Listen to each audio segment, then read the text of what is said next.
1977 in Sedgwick County, Kansas, that you unlawfully killed Shirley Vian maliciously, willfully, deliberately, and with premeditation by strangulation, inflicting injuries from which she did die on March 17, 1977. Can you tell me what you did on that day? As before, Vian was actually on that one, she was completely random. There was actually someone across from Dillon's was a potential target. It was called Project Green, I think. I had project numbers assigned to it. And that particular day, I drove to Dillon's, parked in the parking lot, watched this particular residence, and then got out of the car and walked over to it. It's probably the police report, the address. I don't remember the address now. Knocked, nobody answered it.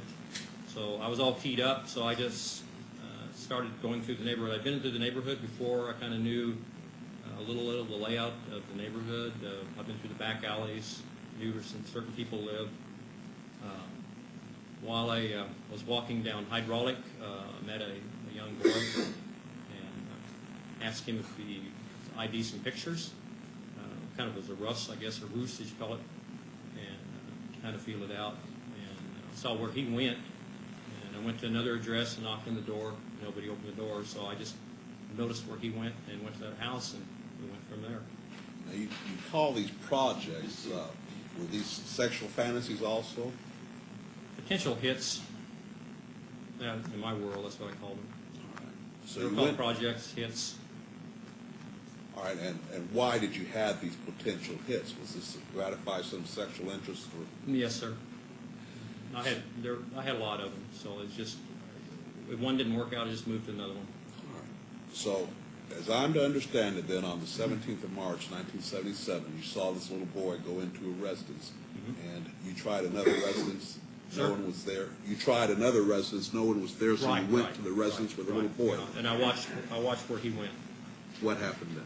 After I tried this once residence, nobody came to the door. I went to this house where he went in, knocked on the door, and told him I was a private detective. Showed him a picture that I had just showed the boy, and asked him if they could ID the picture. And at that time, I had the gun here, and I just kind of forced myself in. I just walked in, just opened the door, walked in, and then pulled a pistol. What gun? What pistol? .357 Magnum. So you only had one gun with the pistol? Yes, sir. What happened then?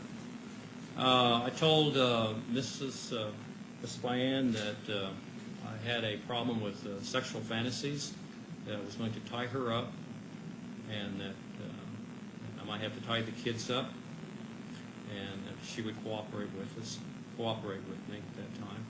We went back.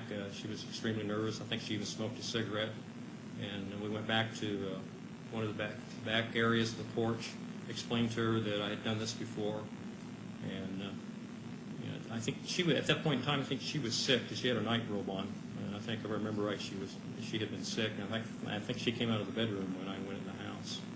So anyway, we went back to her bedroom, and I proceeded to tie the kids up, and they started crying and got real upset.